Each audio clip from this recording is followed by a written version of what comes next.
And I remember like my mind was just so loud with every bad possible scenario, right? Like picture yourself running out on the field and face planting in Fred, like international news, like we've all been there, right? It's so human. And I couldn't get out of my own mind or out of my own way. And then all of a sudden I realized it was not the first time I had felt that. And that every single one of my players were in that moment too. Like this is that big dream for that little boy who caught a pass and said, Mama, I'm going to play in the NFL one day, right? Stop it. This is where they all are, right? But that's Yeah. it. And the second I realized that and realized as a coach, it's not about you anymore, right? This moment isn't about me. It's about all of those men. And that the voices in their head were probably as cruel as mine. Hey everybody, I'm Lindsay Czarniak, and this is Things No One Tells You. This is a podcast about the behind the scenes moments that shape who we are, those things that also are really relatable and really connect us. So each week I'm going to talk with newsmakers, trailblazers in the worlds of sports, entertainment, all things, but also everyday folks, people who are talking about the real stuff that no one tends to share. Follow me at Lindsay Czarniak and be sure to subscribe, rate, and review Things No One Tells You wherever you like to listen. Hello, everybody, and welcome to this episode of Things No One Tells You. I have known forever, basically, that I wanted to talk to this woman for an episode because I really couldn't wait for you guys to hear her story. I am talking today to Dr. Jen Welter, and I'm going to give you some backstory here. The last time I saw Jen Welter, who is I would also describe her as a life coach right now, but she is a coach, a football coach, a football player. And when I think of glass ceilings being broken and people that are continuing to smash them, Jen Welter immediately comes to mind. And what's funny is I've shared here that I usually cover the Indy 500. I was at the Indy 500 last year, and Elf Cosmetics, which I love, asked me to partner with them to do a Twitch broadcast at the 500, talking about makeup, talking about race car drivers who were women, talking about the sport in general. And lo and behold, I go in this tent that is amazing with all this makeup hung on the walls to look like it's in a race shop. I mean, it was honestly one of the coolest things I've ever seen. And this woman comes up to me. She's like, Lindsay. And I turn around and it's Jen Welter. And I was like, oh my gosh, because this flood of memories came back. So I first met Jen in 2015, and this was when I was working at ESPN. I was doing Sports Center, but I would do NFL stories on the side, and I was sent to cover a story, work on a feature for ESPN on Dr. Jen Welter because she had just made history as the first female coach in the NFL. She was working with the Arizona Cardinals, and what I remember most is watching her with the players. When we went there, we went to practice. I remember showing up there. It was so hot, and we're on the practice field, and there's Jen just doing her thing, just in it with all the players, talking to them, laughing with them, getting on them, bringing them things. It was awesome. And she was just totally in her element, completely unshakable. I do want to use some levity. So what I'm going to say is, what do you get when you mix a PhD and a playbook? A coach who knows how to school you on and off the field.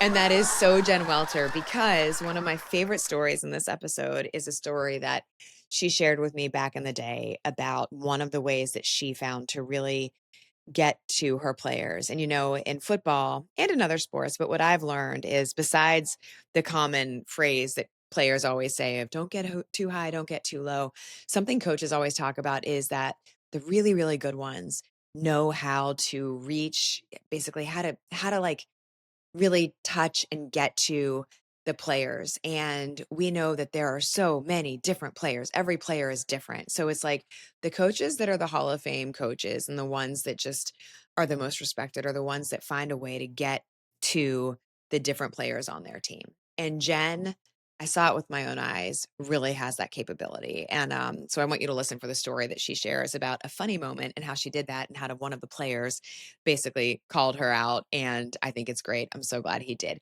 In this conversation, Jen is going to take us back to what it's like actually being the only woman in the room, what she learned about showing up, coaching with heart, and owning your impact. I love that. Owning your impact, because it doesn't end once you've just broken that ceiling, even when you're blazing a brand new trail.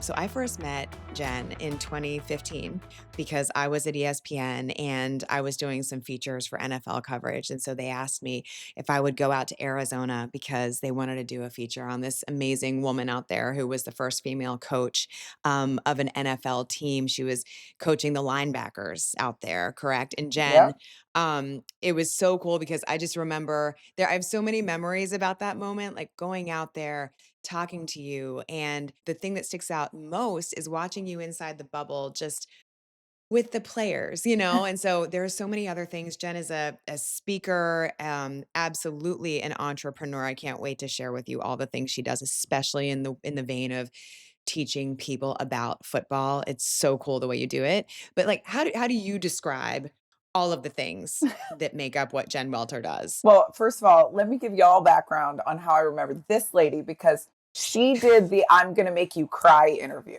That's what I remember. No, Yes, you did. really? Yes, you did. You absolutely did. So, remember the story at that time was, and I thought this, like, I'm just going to tell y'all, I thought the locker room was like Vegas. So, what happens in the locker room stays in the locker room. Really? But, oh, I did. But I had written my linebackers notes and left them in their lockers. Now, I thought that that would never make it out of the locker room. I was just NFL linebackers, guys. So this is, this right. is like, okay. And these were not game notes. These were like about you as a human, right? And one of my linebackers at the time, Kevin Minter, um, had told a reporter about these notes. And I looked at him and I was like, Kevin, you kind of sold me out. And he was like, Coach, that was special and they needed to know. And I was like, oh, okay. Right. Because Love he that. was, he was our captain and he was that guy. But I did not think that that story would make it out. And then it did. And they called me the noteworthy coach. Then I Mhm. sit down with this girl and she's like, oh, you wrote notes to your linebackers. You mean like this one? And it was the note from Kevin. And I was like, oh, so she got me to do the like, now I've got to read this note on camera. And meanwhile, I get a text from Kevin at the same time. I don't know if you knew this. And he No. said, he just sent me a text which said, Coach, make sure you get my note back. I'm keeping that forever. Wow. And Yeah. he still has it. And he still He has has it it. at his mama's house. He said that recently, Yep. right? I just had to say that because, at that time, there was such a perception that guys in the NFL wouldn't take coaching from a woman.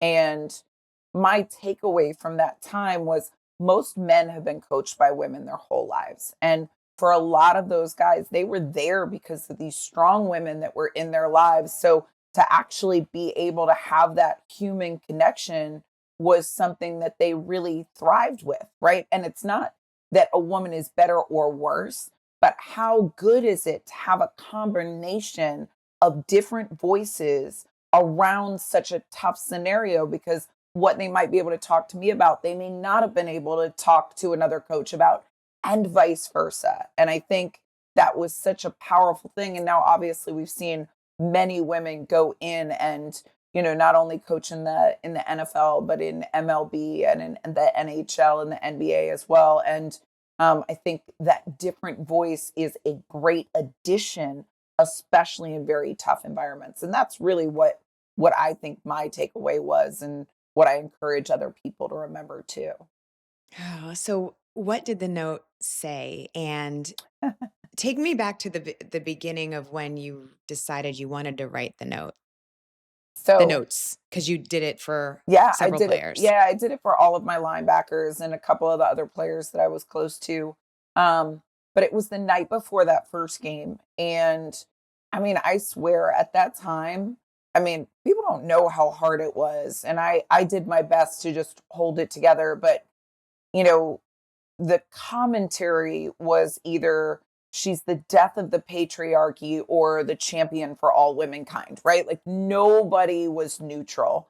No gray area. No, there was no gray area. No one was neutral about it. And I often felt like when I walked into a room, which was all men, but not our guys, like our guys were so good. Like, and you could attest to this, like all of everybody who was in Arizona in our bubble, it was such a lovely bubble. It was everything outside that was hard. But I would walk into a room and it was almost as if I had my own theme music, right? It'd be like dun dun dun, like everybody would turn, like here's this chick. Like I don't know what they thought if the linebackers were gonna just come out and forget how to tackle, but like it was, it was intense. And the night before that first game, like that Saturday night, it's the time when all the guys are with their families, like all the work's been done. So First game of the season, right? yeah, And your first time with them in their first NFL game of a season. yeah. And Okay.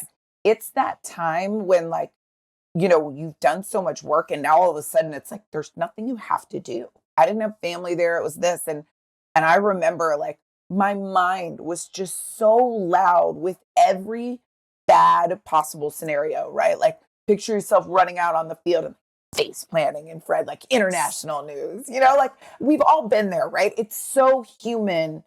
And I couldn't get out of my own mind or out of my own way. And then all of a sudden I realized it was not the first time I had felt that. And that every single one of my players were in that moment too. Like this is that big dream for that little boy who caught a pass and said, Mama, I'm going to play in the NFL one day, right? Stop it. This is where they all are, right? But that's Yeah. it. And the second I realized that and realized as a coach, it's not about you anymore, right? This moment isn't about me. It's about all of those men. And that the voices in their head were probably as cruel as mine. And I wished I could have every one-on-one conversation I'd had with every one of those men because I knew what the voices in their heads would say if it was my voice. And so I took a lift to a Hallmark and I went and I bought notes and I even second guessed myself. I was like, this might be a really bad career move, right? Like this could be the worst coaching decision in the history of the NFL. Forget not giving the ball to beast mode. These notes could be it, right? And then I got back to my hotel and I sat up pretty much all night and just remembered every one-on-one conversation because I was big on one-on-ones with the guys. Wow. I'm not a yeller, like it's that personal minute that somebody just needs a minute, right? And Kevin's note in particular was about owning the huddle because at that time, the question mark surrounding Kevin Minter is he was having to step up in some really big cleats. Larry Foote was now his inside linebackers coach, who I worked hand in hand with. And that was the huddle caller the year before, which is not normal to go right from a player to a coach. Mm-hmm. But Bruce knew how special Larry Foote is. Bruce Arians, who was the head coach of the Cardinals. Yep.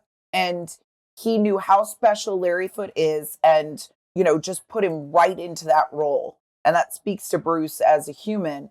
But everybody was comparing Kevin to Larry Foote. And the question was, could he own the huddle? Because Kevin's a little bit more on the quiet side, right? You have no question about whether he could hit the gap, whether he knew his job, none of those things, but owning his huddle. And so, I really focused in for Kevin on, own the huddle, leave no doubt that this is your job.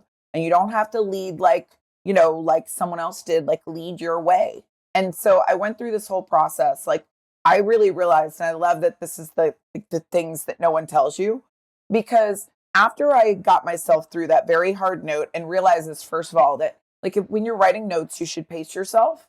Because if you start out with really long notes in the beginning, then you have to write really long notes to everybody because it's like signing a yearbook, Jen. That's right. You're right. That's it right. makes a difference. It makes a difference. And guys compare everything. So the last thing I wanted, wait. Pause. They compare guys everything. We know this. For real? You know this. Well, we they know compare some things, everything. but like, no. Really? They like compare notes everything. Too? That's can you hilarious. imagine if like I wrote a book to one guy and the next one was like, have a great game? Literally, I could hear the conversation is like, mine's bigger than yours is, right? Like, we know these things would happen. They guys talk. We think that ladies talk. No. Guys talk. They talk about everything. So if nobody told you that, I'm dropping it hot right now. But so, I mean, I literally wrote notes till like I couldn't feel my fingers anymore. And then the next day I'm like, wow. Oh, I got a game to get to. So it was the best thing in the world because the time flew by because it wasn't about me, it was about them. And as a coach, that's what's so important. But now, like, let's talk about a rookie, okay? Because I'm a full rookie. Like, I went from women's football and being in a place where the closest I've ever been to an NFL sidelines was the nosebleed section to now my first NFL game as a coach. Now, I knew this stadium, but the guys are socialized, right? Most of the guys I was there with are former players. They know the game day protocol, etc. Nobody thought to tell me anything. Like, and I swear to you, this is true. I didn't know if the clear plastic bag rule applied for me too. What? I did not know. I had no idea. So I take my Like notes. you didn't have like a coaching like No. credential to I mean, I have a coaching credential, but nobody said like you don't have to go in the main. Like nobody said anything. And I also didn't know where I was going to change. I was not going to change in the locker room. It just sounded awkward. So I just got dressed. Wow. You know what I mean? Like I just got dressed like for most of the stuff. So if I needed to tuck into a stall, I could because there weren't women's locker rooms yet. Yeah. Right. So like I just didn't want anything to be awkward. So I'm trying to mitigate all the variables. Right. No one told me anything. But then I'm like, what do I do with my notes? Like, I don't want them to take my notes. So I put all of my notes into a clear plastic Cardinals bag and I'm like carrying it with me. I don't know how I'm going to get the notes in the locker room. I don't even know if I'm really supposed to go in because I don't want it to be awkward for the guys. Like, I don't want to, Sure, I don't right, want to see right. them any kind of way because then I'd never get eye contact again. Like, and so I went to James Betcher and I was like, Betch, I have notes for the guys. I was wondering if it was okay. And Betcher at the time Was the defensive coordinator. Yes. And so I was like, I don't know if it's okay, but I have notes for the guys and I want to have the equipment guys put them in their locker. And he looks at me and he's like, Coach, it's way too late for notes. We put in the game plan on Wednesday. And I'm like, it's not that kind of note. Right? Like these are on like leadership. Oh, he thought you were, oh, wow. Yep. Because again, things that nobody told you. Nobody told me anything. Nobody told me you couldn't write notes. I just did what I would have wanted as a player, right? Like, so I have my player brain on. So then I go to the equipment guy. And, you know, for those of you who don't know what an equipment like room looks like, it's like a stall in a horse barn. And I'm 5', look, and I'm 5'2".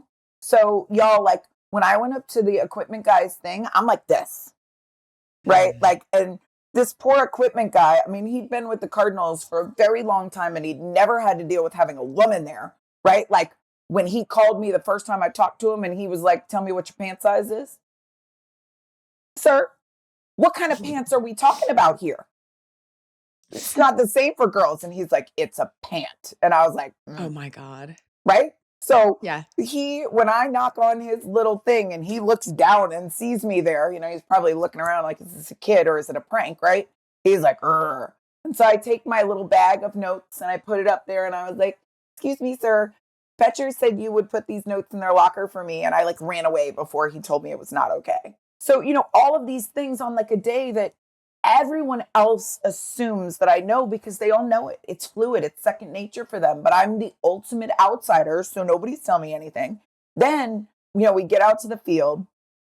And I just remember it's the funniest thing because, like, I didn't want to be in the locker room again. So it feels really long. Like, there's a really long time there. And Daryl Drake, who was our receivers coach at the time, was like, it's a long time, isn't it, coach? And I was like, yeah. And he goes, do you know what we coaches do in this time? And I was like, no.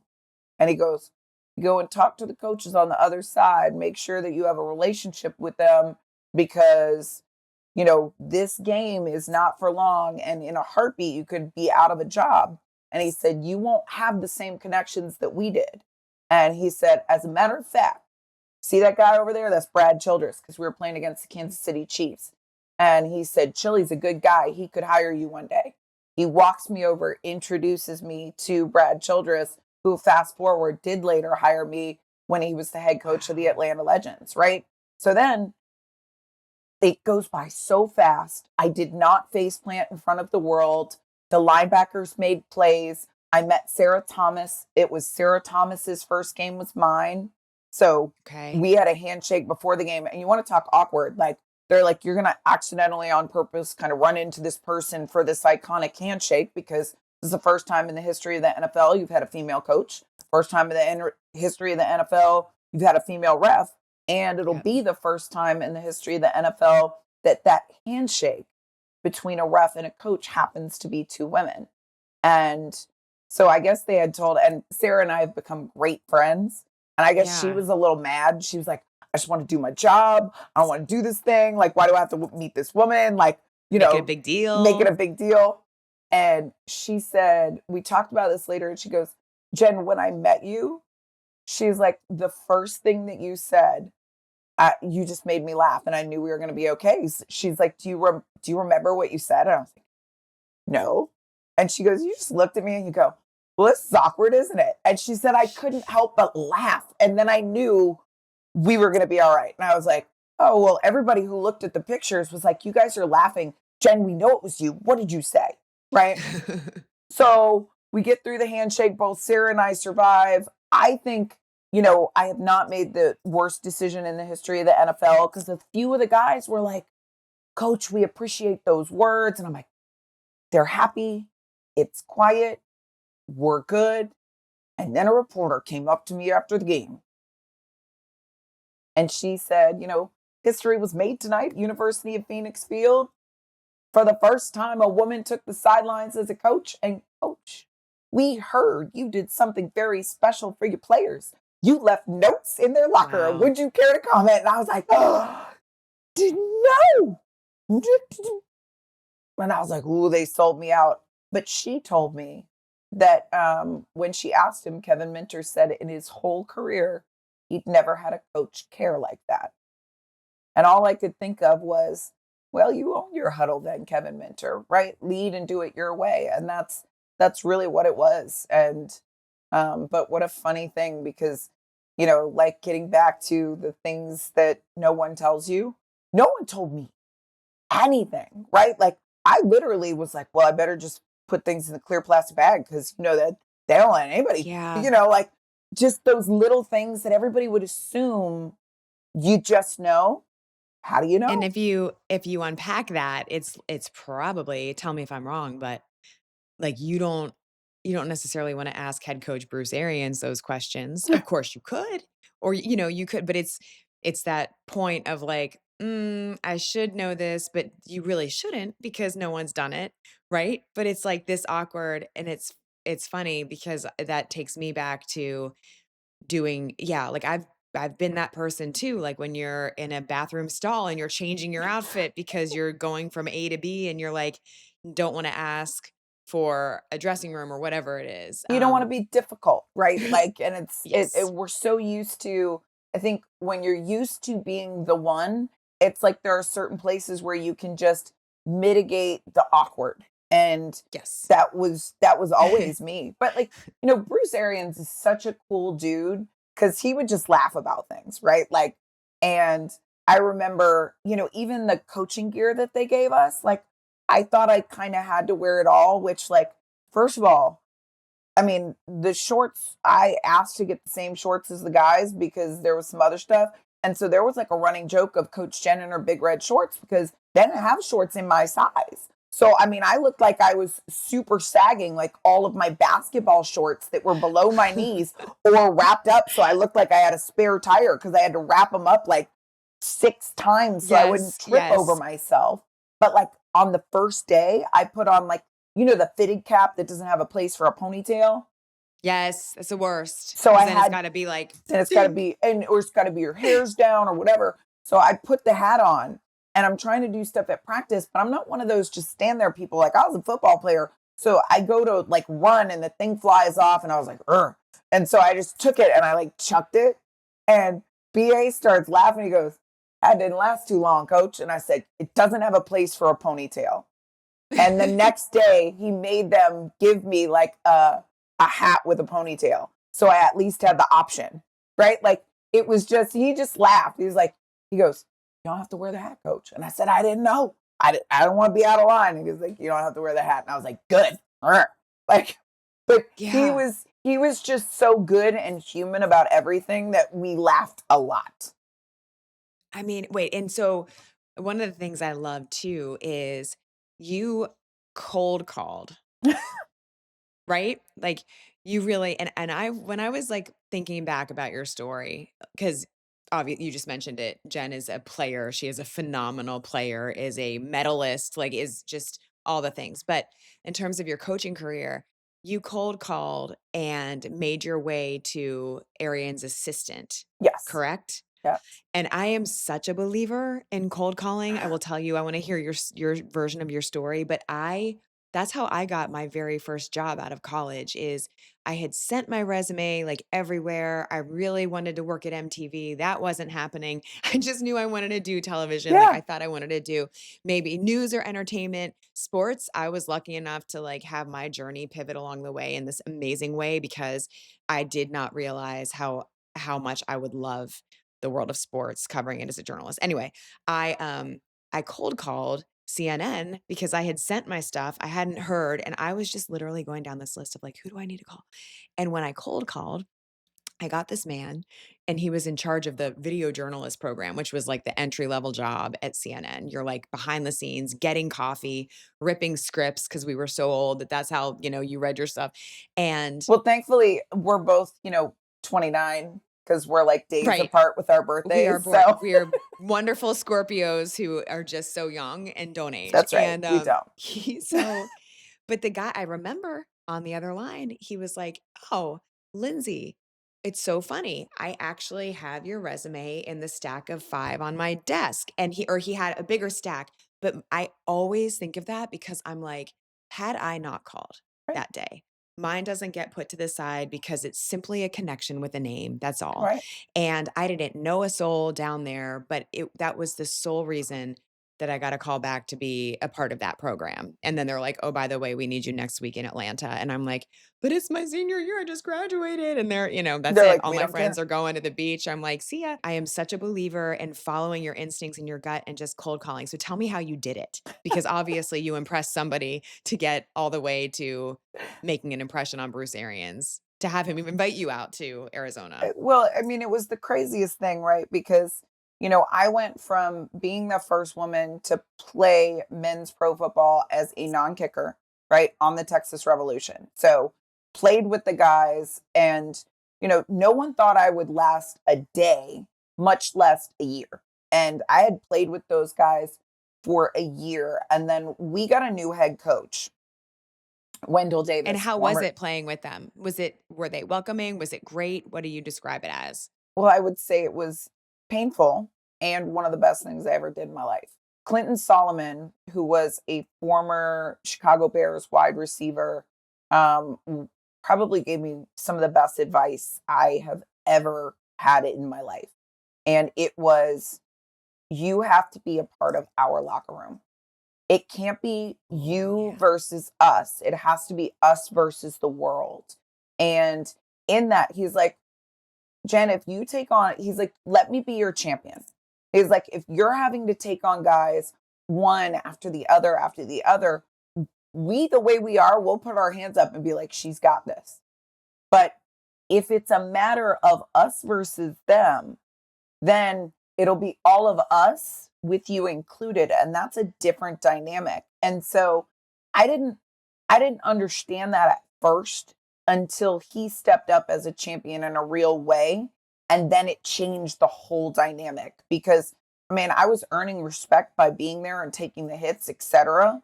But when he called someone else on bad behavior, then it shifted everything. And so it really taught me just how to be a great teammate, especially at a time when I wasn't the dominant player, right? Like I knew how to be a great teammate when I was a starter and I was an OG and I was protective and I was this.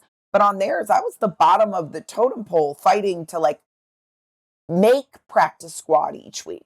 And Yeah. spoiler alert, like when you're on practice squad, you still get hit and it means it matters less. So they don't care if you get hit and you get hurt, right? Like, so you're taking all the hits. And so, you know, those guys, like we came together and made something really special. And he still talks to about it to this day. He's like, it changed all of us for the better. Like all of us, me as a person, as a teammate, I learned how to work with those guys, how to laugh, how to roll with the punches, all of that stuff.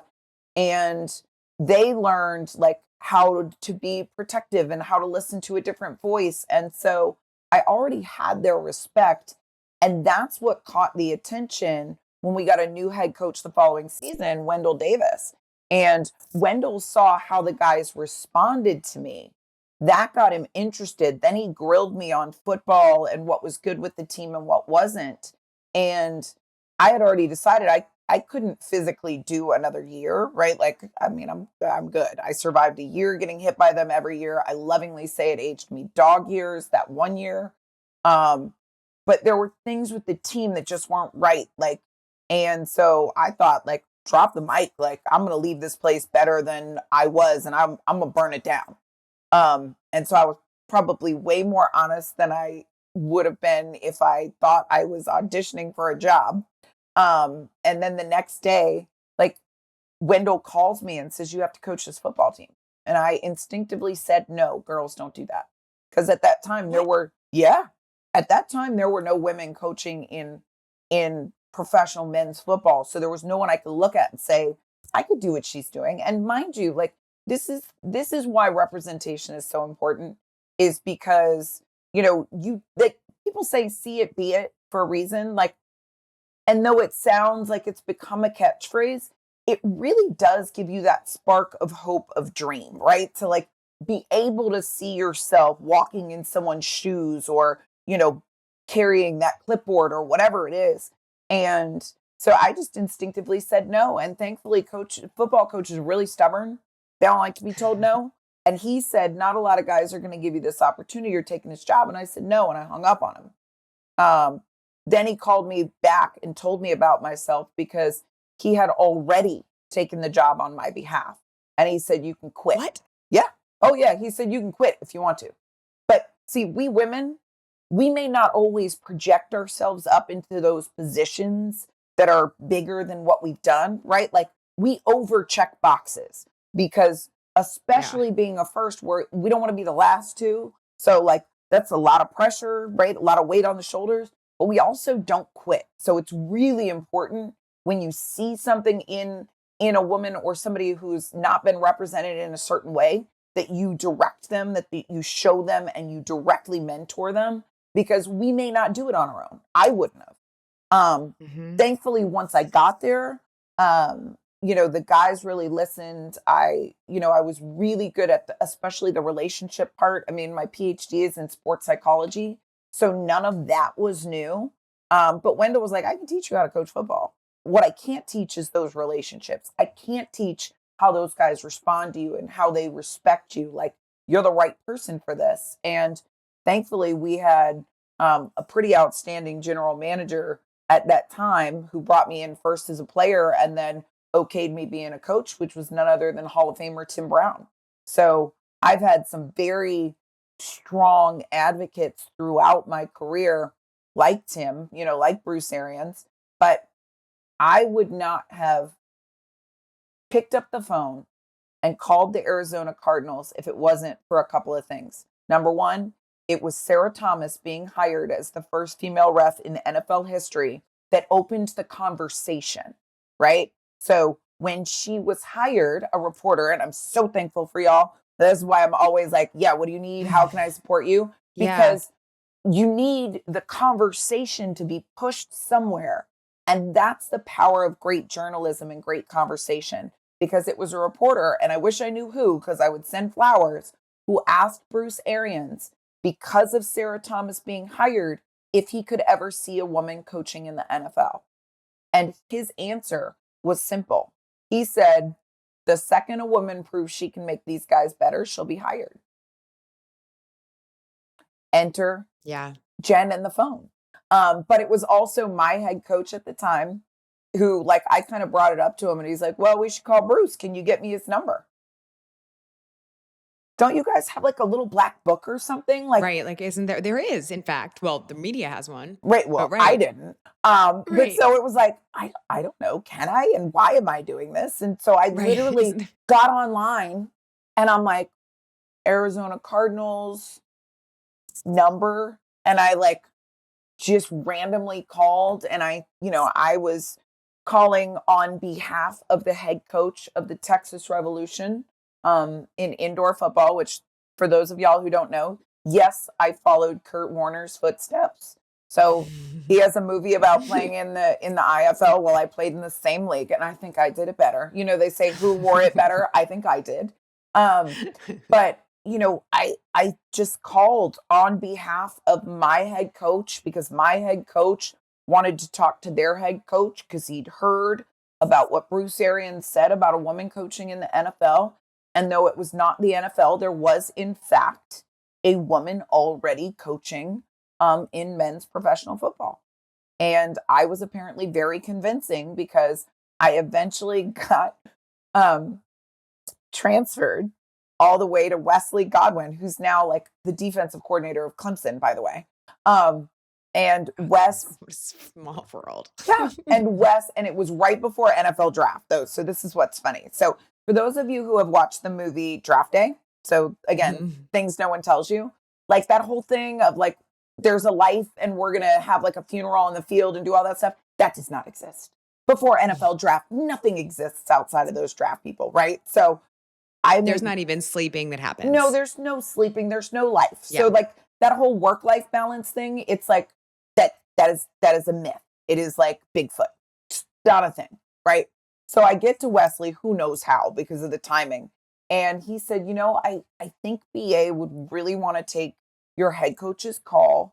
But it's this NFL draft timing is not good. So if you'll leave me his number, right? Like I will have Bruce call him back. And I completely thought I had gotten blown off. I did not think like, yeah, Bruce Arians definitely calling back. But I was really proud of myself that I like was ballsy enough to call the Cardinals. Like that was the win to me. Like, I can't believe I did that. Right. Like, and I got through and someone actually listened. Right. Yeah. And so I, of course went in, and later ended up coaching with Wesley, and I had to ask him because we're still good friends. And I was like, Wes, did you know it was me that day? And he goes, no, I didn't. And I was like, when did you figure it out? He's like, when I met you. So what does he say about that now? I mean, that, Wes is like, he's such a great guy. And I literally was like, dude, because he has an eidetic memory. Like the guy is brilliant. Like Wes is truly brilliant. And like, I was like, I would like, and he was the assistant at that time. So some people don't even pay attention, but I'm like, this guy's a star, right? Like I could see it. And I would always joke, I'm like, Wes, this doesn't happen without you, right? And he'd be like he's a little shyer, right? Like he's like, yeah. He's like, that was a good call. He'd just kind of be like, yes. Yeah, it was a good call. I'm like, absolutely it was. Good play call. I at that time though thought he would was on track to go like the GM route, but he always said he wanted to be a head coach. So I think he's well on his way.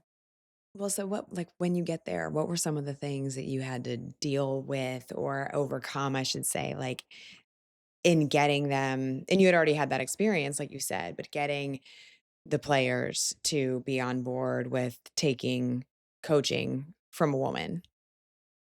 I give before the notes, right. I give them a lot of credit. Like the guys were really good. I think in any situation, there's early adopters and then there's kind of ones who kind of, a little bit more want to wait and see. But I found out when I wrote my book, I went back and talked to BA about what went into that decision. And he told me something that was really quite brilliant. And it's advice I would give anybody who wanted to maybe make change, but didn't know. He set that situation up for success beforehand. Bruce did. He actually had to ask the leaders in his locker room for input first. Like he said, after he met me, and he had brought me out to OTAs, had conversations with me in person. And and had said like he really wanted to do this, but he didn't yet know if he could. And I guess I always assumed the yeses that he needed to get started at up top and then maybe filtered down. So many times when somebody enacts change, it's like, you're going to do this because we've got a girl now and here you go, right? Yeah. Like, Yeah. here, you've got a girl. And they're like, we don't know if we want a girl, right?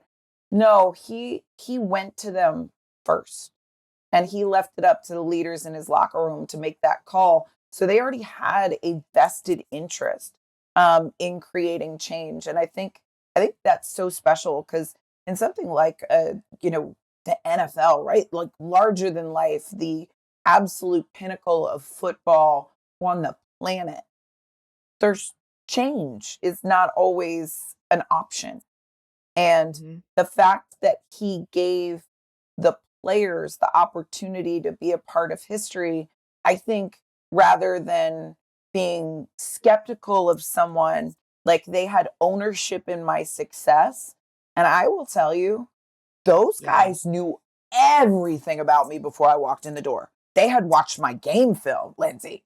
They did their Really? homework. Oh yeah, yeah, yeah, yeah. They were like, "Coach is a dog. Like she can tackle anybody." Like they were like, "I watched your game film." Like they're like, "You really played with those guys. Like what were they like to you?" Yeah. So they were excited and they were curious and they were really beyond anything else.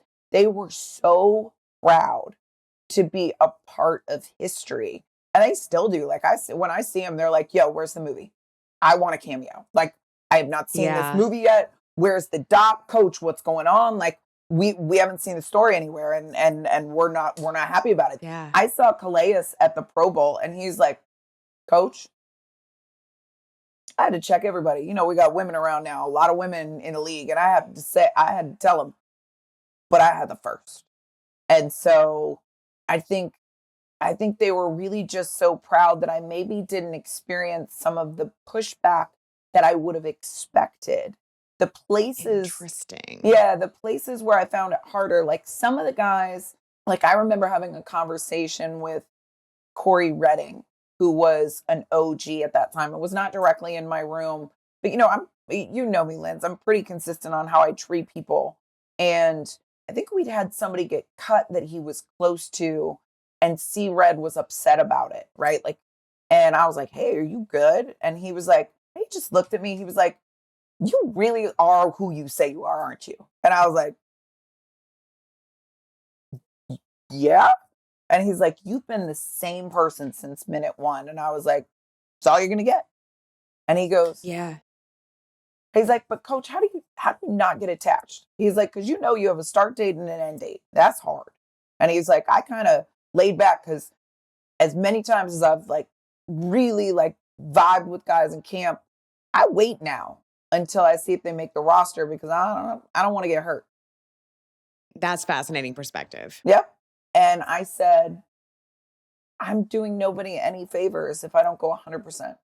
Like I would always regret it. And I'm going to do everything that I have for as much time as I have, and I think that's the only way to live, right?" And we really just had a great conversation because he was upset and I noticed it. Um and then he told me kind of the injury, like you can't come back, and you can't come back until you can go full speed because if they get bad tape on you, they can cut you with not an injury settlement. And I just kind of looked at him and I was like, "Oh, I didn't know that." And he's like, "You didn't, did you?" And I was like, "No, I'm not from this world, right? Like I'm not I'm not fluid in some of those things that people would expect that you knew." And I think, for him it was really refreshing that I was just there for the football. I had no political Yeah. connections. There was no, it wasn't a political move for me to get hired. It was just, I'm here to make you guys better and to be a good human in the process. So, I think that, what's fascinating about that is, right, it's like you're showing them that they're seen and they've got a ton of people around them, but it's like they can't, you give them the opportunity because of the nature of how you are to be vulnerable, yeah, right? And that's such a huge key. But also, as you were saying that, I was thinking about all the people around these players yeah, And I don't care how good you are, how rookie you are, at some point, you've got an agent, you've got, the this, the that, the endorsement, the other, the publicist, whatever you have. But at some point, someone along the line typically is like, "Oh, don't talk to that." Like, what, Yeah. especially if there's a contract Yeah. negotiation or if a guy is facing uncertainty, then all of a sudden they're not supposed to have the connection or the conversation with the coach. And I know that that's a part of the business, Mhm. but I really think it's hard. And frankly, on a very different level, I've been in that situation with agents, with jobs, when contracts are up, and you're like, but really, you're gonna go in there and speak on my behalf, and really they're gonna Right. know that I really do genuinely like them, and I really Right. do want. There's something amiss with that whole thing. Yeah. Now, I know that, there are reasons that obviously people need representation, but I do think you can't get beyond the real people to people importance of, as you've been saying, the relationship of it. And I think that's also why what you said in the beginning of this conversation, you bring to the table that amazing connection, also the smarts, and also, and by the way, like, I just have to know, like, what does it feel like when you really tackle someone? Like, what is that like for you? Oh, it's And the do you best feeling in the world. seriously? It is Like the what? best Like, feeling in the world. I mean, first of all, a good tackle doesn't hurt the tackler or the tacklee, right? When you do it right, it's exhilarating, right? Like it is. I mean, you're taking somebody off of their feet and like, but it doesn't hurt. It's the most empowering feeling in the world. so tell me how so I can try this on Melvin. Okay. So the power of a good tackle, first of all, Mhm. like, right. And, we've talked about, you mentioned it a little bit and I didn't get to lean in, was like, a day in the life, like my women's Yes. training camp. Right. So one of the things I believe is that tackling, every woman should know how to do it. It's not a football imperative. It's a life imperative, right? Like we tackle big things. You should know how to do it physically. So cheat code. First of all, I tell everybody, like, it does not matter. And they'll tell you, like, that's true. Like, there are certain non negotiables with me. Like, if I go in to guest at a camp, I'm like, I want to work on tackling, period. Like, the guys will remember it when I tell them. And the first thing I say is, I can tackle your ass and not even mess up this face.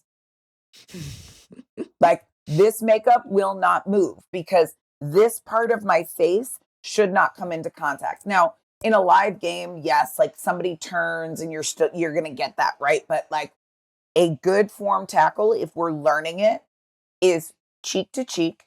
So my cheek to your booty cheek. Yep. Mhm. And then I'm going to wrap, like, because I'm undersized too. So you'll never see me like just throw a shoulder into somebody. That doesn't work. That's bad. That's bad form. And I get mad when people do it. Right. So I'm going to wrap my arms around. So your booty cheek's right here. My cheek is here. I'm going to use the bottom bubble as a shelf, right? Because that's something good to hold on to because you've got to get low, right? So low woman wins. This is a game of leverage. Okay. So cheek to your cheek, LWW. right? Bottom bubble. I'm going to grip there. And then I should be able to, the way I teach it, is I should be able to pick you up off the ground and walk 3 steps and then put you down. Because if I do that fast, then it's just going to be like a DDT. And those are the ooh-wee tackles, right? Like those are the ones where you see a guy get underneath him and he kind of body slams him. Yes. So that's the form. But the way to learn it is that 3-step drop, because what I know is this, right? So you should superwoman on contact. So you should be big chest, because what it means if I'm big chest like this is that my back is not rounded. You cannot superwoman and round your back. So one of the errors that a lot of people make tackling is that they round their back. Once I do this, I have no strength. I have no power. Even in doing this, you feel like wah wah, right? Like the body image is bad. So you're here, boom, cheek to cheek, use the bubble, lift. And you want to make sure you don't leave any of your junk in the trunk. Okay. So a lot of times when people lose power on their tackle, it's because their booty's still back. So maybe, yes, I got my chest up, but then if my booty's back here, I never got the power of that squat thrust. So you want like picture doing a squat in the gym and like finishing almost up on your toes because you had to squeeze your tushy is all your power. So you had to squeeze your booty all the way through. So I should be like really super like this, DDT and drop. And that's how you become like a lights out, consistent tackler. And it's really a rugby style tackle because That's I played awesome. rugby first. And Yes. it is the best feeling. That is so cool. I do think the juxtaposition of what you're talking about, the woman with bringing, those sensibilities partnered with not only your talent as a coach, but the head coach, it makes so much sense. How far do you think women have come? We know that now women are everywhere, but I think there's still a lot more to be done. Like, I think, like, I want to see more women coaches out there. I want to see you there on the sidelines too. Like, what is it that you think women need to do, or what can we do more of to see more of that? Well, to go with your point, we have come a long way, but I always want more. So I Yeah. lovingly push back on that. They say patience is a virtue. It's not one Oh, of mine. okay, good. Um, I thought you were going to say be patient. no, I I was like, wasn't. no. Okay. I mean, that is Okay. that is not where I'm strong. Um, I I applaud the NFL in what they've done in being intentional to develop a pipeline for women in coaching. I think that's very important because one of the hardest things is the connectivity. Um, is like, I tell people, they're like, well, is it harder because you're a woman? I'm like, it's not harder per se just because your gender is different. Like, let's take that out of the equation. But let's also be a little logical. Let's think about guys and the natural network that they have if they played high school football together, they played college football together, they played on 3 teams in the pros. That's a natural network where you have through lines that become a difference between knowing of someone and knowing someone, right? Because there are always going to be question marks and there's always a narrative beyond what we can control of, oh my gosh. Like, I mean, think about it. What if Bruce Arians had been looking for a woman to hire, right? Like, I want to hire a woman coach. Does anybody know a woman?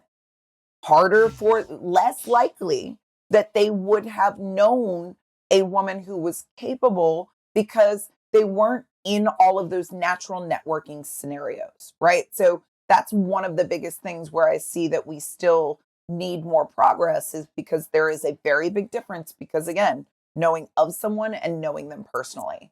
Um, and then I think it's even moving with intention and guidance. This will probably shock all of your listeners, but throughout my entire career, I have never been blessed to have like that team of people you mentioned with the athletes. So whether you talk Yeah. about a publicist, never had one, a manager, never had one, an agent, never had one, because I was there before it was a thing. It became a thing. But when I did it, everybody's like, that's interesting. Right. Like, and I think, these are the things that we don't know what we don't know. And, I look back at decisions that I made and I think, gosh, if somebody would have told me I might have done that differently, maybe I'd be further or, you know, but there was very, very little help. Like what? Is there a thing that sticks out to you? Oh gosh, so many, right? But like, I mean, we were talking about this off cameras. So I've had so many people say, gosh, I would love it if you were an analyst. I'm like, I would do that, but I don't know how one does that, right? Like, how does one move from one thing to another? Like, if you don't have that direct Yeah. guidance or mentorship or an advocate who's in those conversations speaking for you, then how do people know you're available, right? Like, you can put yourself out there to an extent, but Yeah. I had someone, just recently say, well, do they know you're available? And I'm like, I don't know, but how do I change that?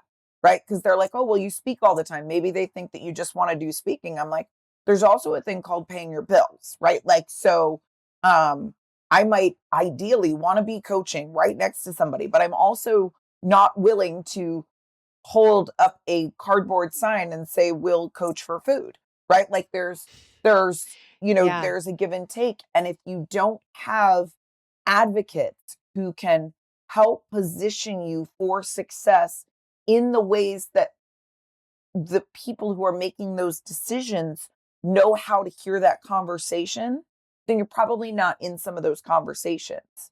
So it's kind of like instead of if you're the first and you said if you're the first that you're kind of always figuring it out. Oh, It's sort of always. like and I can relate to what you're talking about being a woman covering sports Yeah. because there were absolutely trailblazers that I looked up to.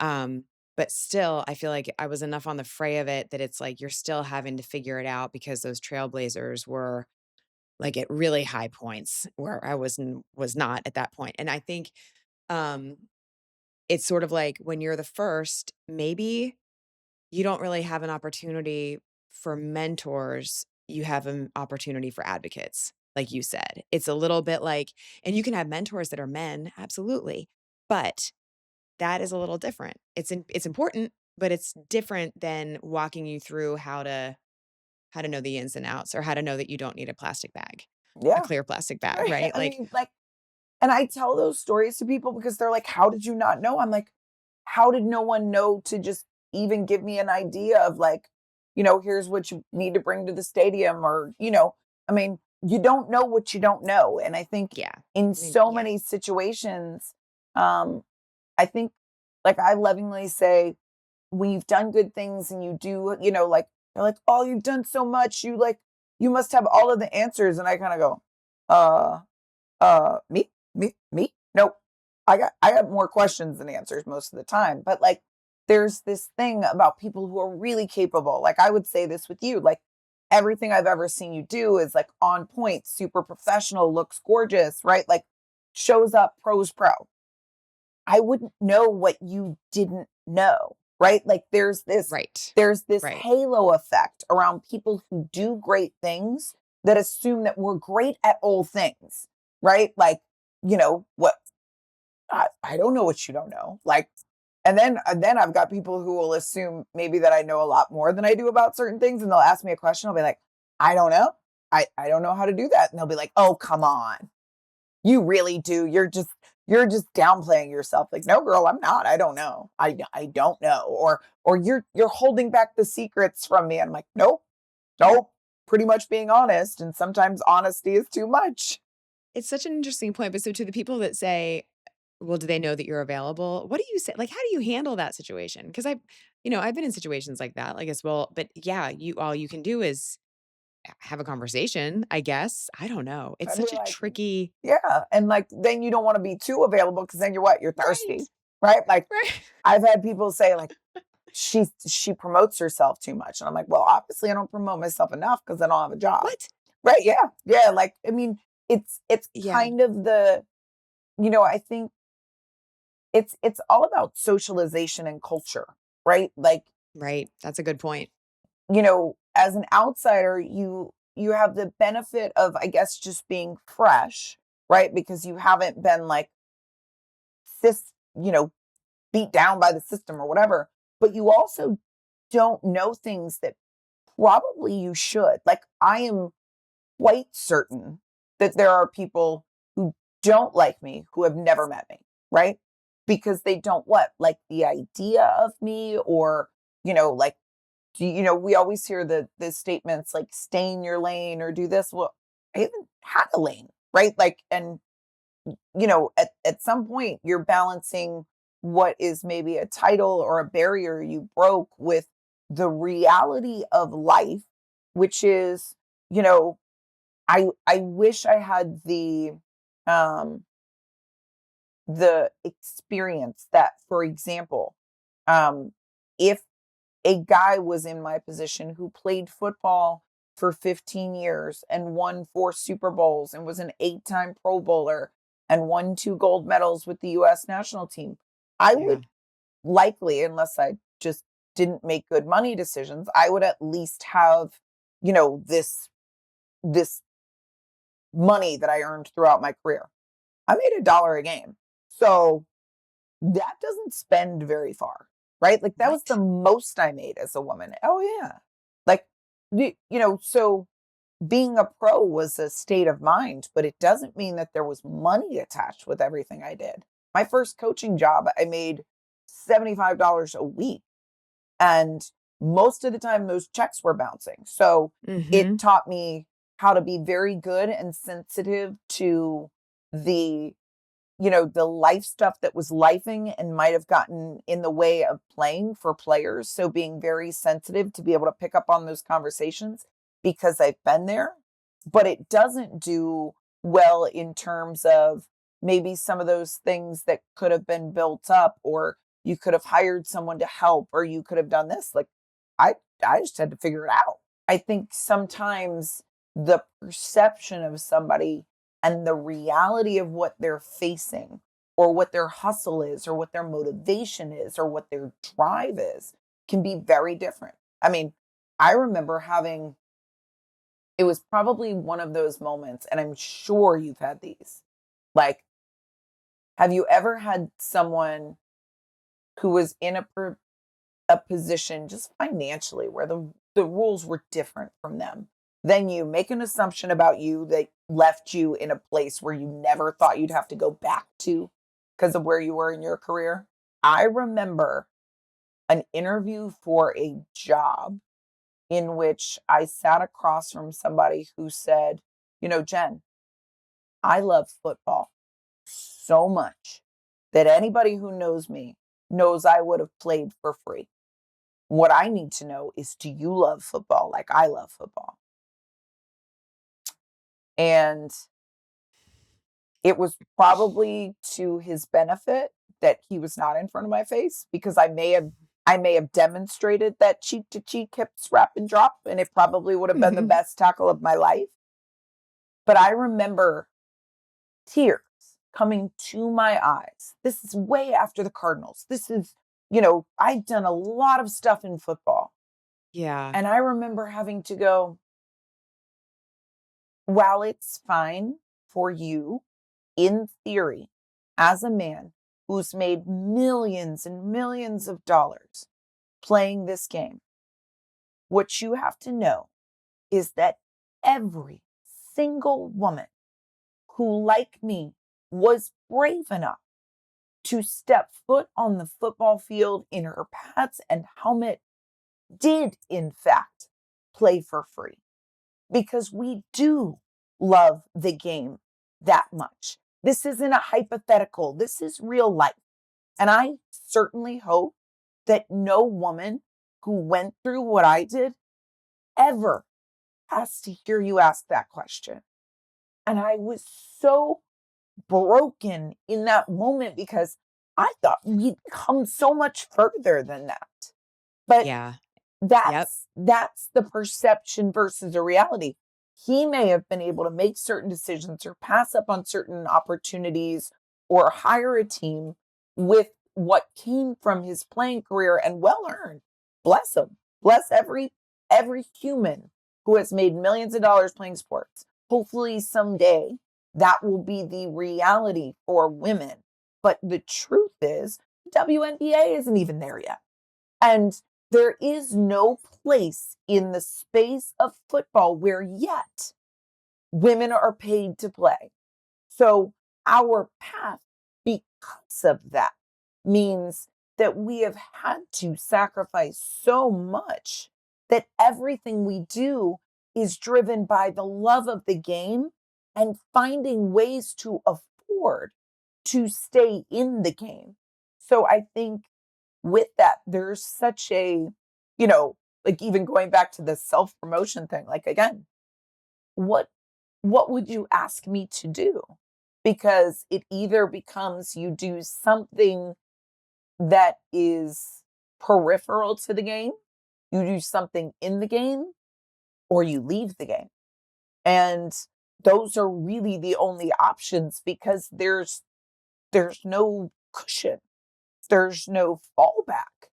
And that's so many women who have climbed whatever that ladder was with the belief that there's something better, and no real roadmap or resources to support that journey along the way. Well, you continue to blaze the map and the trail. And I mean, that's true. And you do it not only on the field with coaching, with playing, but I mean, you are such an advocate, and I love what you're doing with the day in the life, and I know people heard you talk about it, but you are literally changing the lives of women, which is great. You bring women and men who are trying to learn the game, and you create a fan experience by showing them what it is like day to day. That's what a day in the life is of an Yeah. NFL player, which is so awesome. And sidebar, but that's how I learned the game was as a broadcaster. I was covering the Miami Dolphins, and it was so beneficial to be there, like, on the ground floor with that team because our station was a partner with their team, and it was like we had to interact and learn all the things about the equipment staff, and, like, once you know that, and once you also understand positions and players, then you really become a fan because then you can make your decisions and figure out who you're gonna follow. That's awesome, but also, like, you were just down at the Super Bowl, and you were doing the activation, trying to champion other amazing women in sports. So, what are 3 things that no one knows about you that you would love for people to leave here understanding? Ooh, let's see. Well, I have to give a shout out for my sidekick. I have a rescue dog. I'm a Oh, big believer in rescues. She rescued me right back, and I think she's a Pity Chihuahua mix. So in her mind, she's big, and in her body, she's smaller, just like her mom. I love Um, it. and What's her name? her name is Boss. Nice. So Just like her mom. she's a little boss lady. But I think rescues are so important. So that's one. Um, Two, um, I love anything with kids. I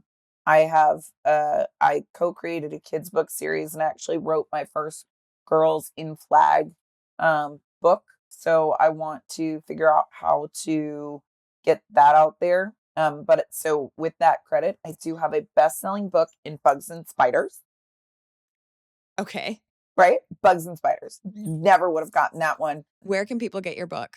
So there's still 3 on or 4 maybe on Amazon, but the rest of them will hopefully come out. I created that series during COVID, um, because with my background in sports psychology, I just knew I could write to help. We ended up giving away most of the books free on a digital platform called Caribou, because nobody had resources during that time. And the only way you could turn it over fast was on a digital platform, but they are still there. And then number 3, I am a really good pickleball player. So Oh, just played I love it. in Jake Plummer's celebrity pickleball tournament last weekend, or well, 2 weekends ago. But I'm a big time pickleball player, so I'm always up and probably not very good. You got to stay out of the kitchen in pickleball, and I probably do that in real life too because I'm not very good there. So everybody's like, "You're so I good love at it. everything. What's your Achilles heel?" It's probably the kitchen in pickleball in life. I love it. Okay. Well, the last time I saw you in person was the Indy 500 when we were both there talking about Elf Cosmetics, which was so awesome, I by the love way. Let's just give a real shout out to the beauty brands who have Yes. been really finding their voice and place in sports. From Yes. the activation, Elf has been killing it. I am such a fan. Their whole team is just lovely, but like really bringing beauty into spaces where you don't traditionally think of it. And Yeah. then look at Revlon with Alona Mayer and what they've done there. And then I think it was L'Oreal who came in and did a commercial with the hockey coach in the NHL. Like, I just love seeing that we're starting to realize that you can be beautiful and a beast, right? Like, it doesn't have to be this one or the other, right? Like, I mean, I've worked with Barbie and they did a Yes. women in sports Barbie collection, and I got to be their spokesperson. And to even see that evolution of, yeah, you can be a coach Barbie, right? Like those, I think those things, when we talk about like the progress that I'd really like to continue to see in sports, it's businesses like that and brands like that who are bringing their influences to places that are not just about influencers, but are truly influential from a cultural standpoint. Because when we do that, and we know, Dove's been doing some great work on how many girls drop out of sports because of body consciousness, right? Yes. And we want to show them that you can be beautiful and badass, and your body or it is not just it's not an accessory to someone else's success, right? That's not what it's there for. It's an instrument to your success. And how you look is less important than what it allows you to do as an athlete. And I think there's so much power in this culture shift where we're really starting to invest in women and women's sports and athletes and all areas that there's a lot of true power in that. I agree. It's like letting or finally embracing that women should be seen for all of who they are and embracing that part of it too. And thinking about how, as a man getting ready to go out there and play a game, they have certain things that make them feel strength and confidence and power. And for women, it's embracing that piece of it. I'm 100% with you. I would love to see as much of that as possible. I know. I always played in my pigtail braids and my eyeliner and mascara because one of the things I realized early on in my career is one of the things that pissed people off is that I was cute and small. I was never going to outbig anybody, but ooh, I could mess with them. And so I love to see it. I think it's a very good evolution of self where we don't have to fit into a box. We can make one that's much more inclusive. Love it. Jen Welter, you're the best. Thank you so much. Right back at you, my friend. I also love Jen's story of really like figuring out not only the locker room logistics, but getting there in the first place. And I have said this before, but I believe cold calling and just following up on what it is that you feel in your heart you were meant to be doing or whatever path you feel like you should be taking, reach out. Just reach out. Jen's story is equal parts grit, strategy, also heart. And I remember seeing her in her element, as I said, and I also really know that the players she impacted are better now because of their experience with her. So can't wait to see what Jen Welter does next. Thank you so much for joining us, Jen. And thank you for being here for Things No One Tells You. Don't forget to please rate, review, subscribe wherever you get your podcasts. I'm Lindsay. I'll see you next time.